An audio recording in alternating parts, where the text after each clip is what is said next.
नमस्कार बच्चों, मेरा नाम डॉक्टर रेखा है। आज जो विषय मैं आपके सामने लेके आई हूँ ये हिंदी शिक्षण से संबंधित है। और हिंदी शिक्षण से संबंधित एक ऐसा विषय है जिसको हम बचपन से सीखते आ रहे हैं, ठीक है। और आज का एक महत्वपूर्ण जो विषय आपके सामने है ये हिंदी में उच्चारण शिक्षण एवं अक्षर विन्यास।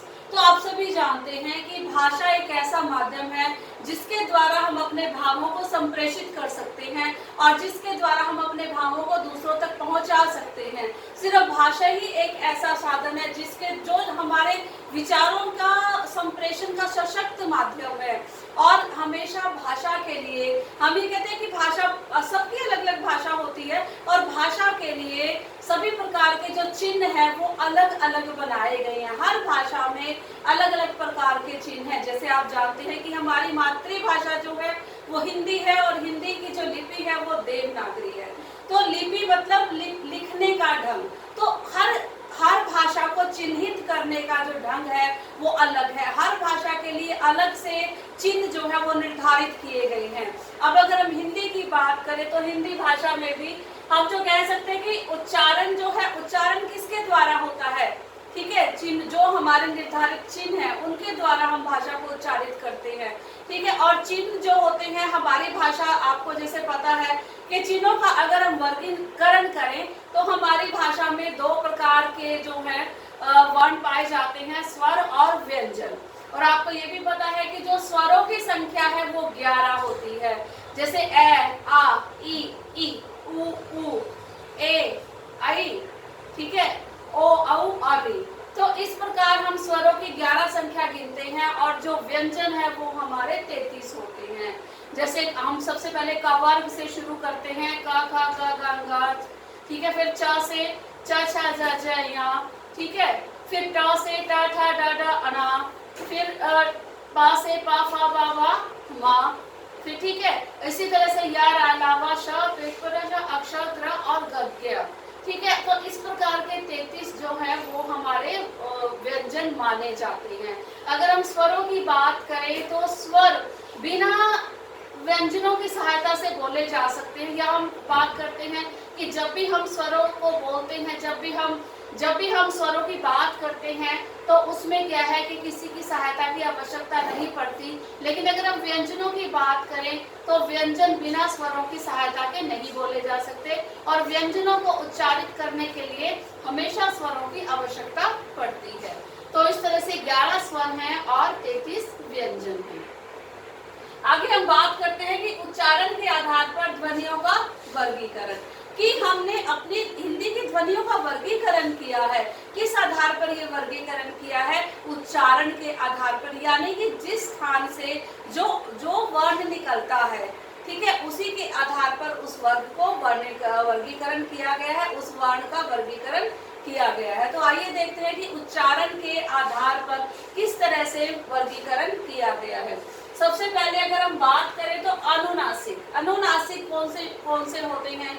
वर्ण के जिनके जब भी हम उनको उच्चारित करते हैं तो उनके उच्चारित करते समय नाक से ध्वनि निकलती है, उन्हें हम अनुनासिक कहते हैं। नाक से ध्वनि निकलती है और हर एक वर्ग का जो पंचम वर्ग है वो क्या है? वो अनुनासिक है, ठीक है। लास्ट वाला जो पांचवा है ना वो उसको हम अनुनासिक में गिनते हैं, ठीक है। जिस तरह से अणा, आ, रा, ना, म, ठीक है, ये लास्ट है सभी के पांचों वर्गों के, ठीक है। उन पांचों को हम अनुनासिक में गिनते हैं। उसके बाद है कंठस्थ। कंठस्थ का अर्थ है कि जिनके उच्चारण में, जिन वर्णों के उच्चारण में कंठ से ध्वनि निकलती है उसे हम कंठस्थ बोलते हैं, कंठ बोलते हैं। देखिए क कहाँ से ध्वनि निकली? आपके कंठ से। क, ख, ग, घ, ठीक है, कहाँ से ध्वनि निकल रही है? हमारे कंठ से ध्वनि निकली है, तो इसलिए हम इनको क्या कहते हैं? कंठस्थ बोलते हैं। उसके बाद है तालव्य। तालव्य कौन सा है? जो आपका ऊपर का हिस्सा है आपके मुंह का, जहाँ से वोकल कॉर्ड, तो ये जो सॉफ्ट वाला हिस्सा है ना, ठीक है, उसको हम क्या कहते हैं? तालव्य, ठीक है। तालव्य से कौन से निकलते हैं? अब देखिए, बोल के देखिए, उच्चारित करके देखिए। ई, ठीक है, ई के बाद च, छ, ज।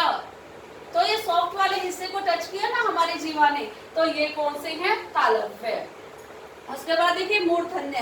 अब मूर्धन्य कौन सी जगह है कि देखिए आप अपने अगर जीभ से सॉफ्ट टच करेंगे, ठीक है, अंदर आपने ऊपर के एरिया में, तो आपको एक ये हार्ड सरफेस में हार्ड सा पार्ट नजर आएगा, ठीक है, वो क्या है, वो आपका क्या है, मूर्धन्य है। मूर्धन्य मतलब जो हार्ड वाला हिस्सा है, तो जो वहां पे टच करके वहां से स्वर को निकलते हैं उन्हें हम क्या कहते हैं, व्यंजन निकलते हैं, त, थ, द, ध, न, ल, स।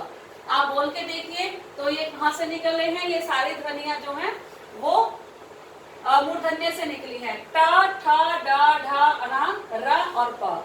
तो ये सारी की सारी ध्वनियां कहां से निकली हैं, मूर्धन्य से निकली है।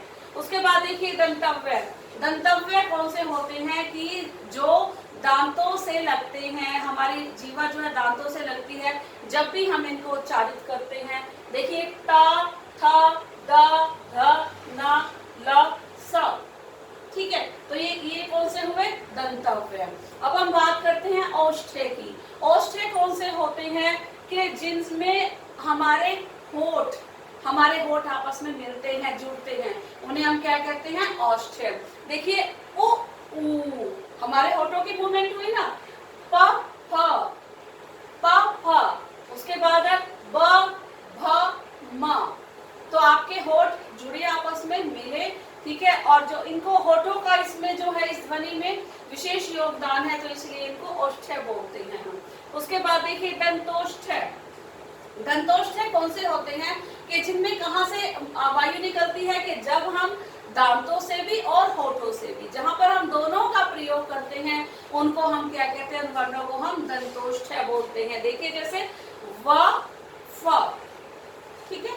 उसके बाद कंठोष्ठ्य, जहां जब भी हम इनको उच्चारित करते हैं कंठोष्ठ्य, तो तभी हमारे कहां से ध्वनि निकलती है, कंठ से, तो इसीलिए हम इनको कंठोष्ठ्य कहते हैं, ओ, औ, ठीक है। इसके बाद देखिए कंठ तालव्य, ठीक है, जिसमें हमारे कंठ से भी ध्वनि निकलती है और तालु से भी, उसे हम क्या कहते हैं, कंठ तालव्य। ए, आई अक्षर, ये क्या है, कंठ तालव्य। उसके बाद कंठ जीवा मूल्य, जिसमें हमारे कंठ से भी ध्वनि निकलती है और हमारा जीवा का भी प्रयोग किया जाता है। ये कौन से हैं, क, ख, ग, कौन से हैं, क, ख और ग। तो इन उद्गम स्थानों के आधार पर ही इन ध्वनियों को जो हिंदी में प्रयोग की जाती हैं इनको वर्गीकृत किया गया है। तो ये थे मुख्य स्थान जहां से ध्वनियों को वर्गीकृत किया गया है। तो आइए अब बात करते हैं कि अक्सर हम लोग उच्चारण में दोष करते हैं या दोष रह जाते हैं, या उच्चारित करते समय हमें लगता है कि इसमें ये अशुद्ध प्रयोग कर रहा है वर्णों का या भाषा का। तो वो ऐसे कौन से दोष है जो हमें सामान्यतः तौर पर नजर आते हैं उच्चारित करते समय, उच्चारण करते समय? आइए उन दोषों की बात करते हैं। तो सबसे पहले देखिए कौन सा दोष है, ई, छोटी ई और छोटे ऊ के स्थान पर अ का प्रयोग।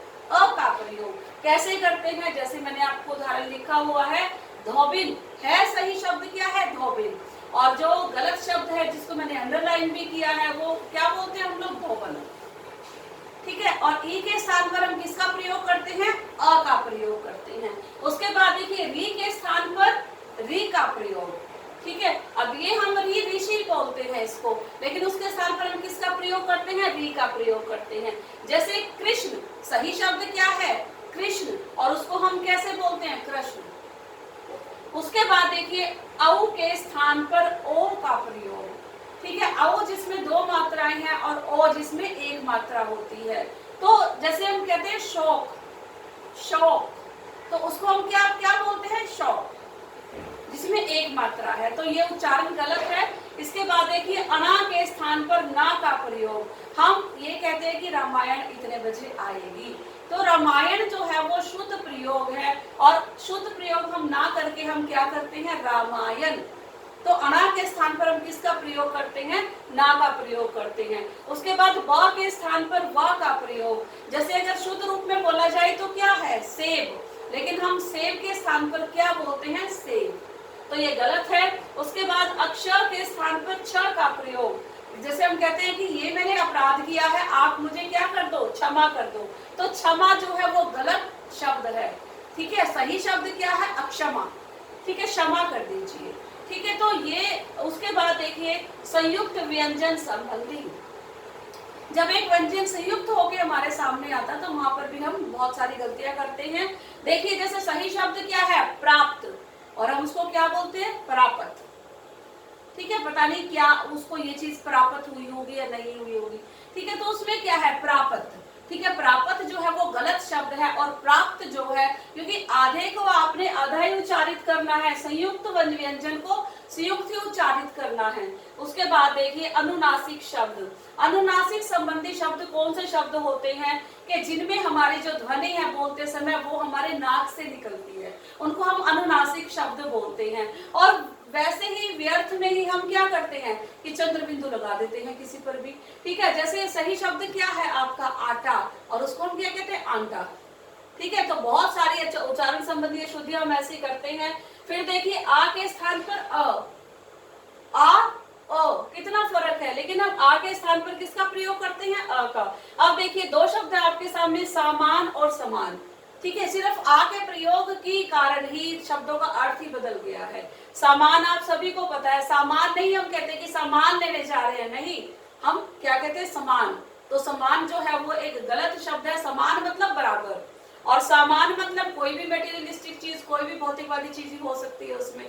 तो इन उच्चारण की कारण ही ये उच्चारण के बहुत सारे दोष हैं, और सही उच्चारण न होने के कारण ही जो हमारी गलतियां हैं वो हमारे पूरे जीवन पर परिलक्षित होती रहती हैं। और वो पूरे जीवन में हम जहां भी जाएंगे समाज में वो गलतियां सब जगह परिलक्षित होंगी। और इसीलिए शुद्ध उच्चारण का एक विद्यार्थी के जीवन में बहुत अधिक महत्व है।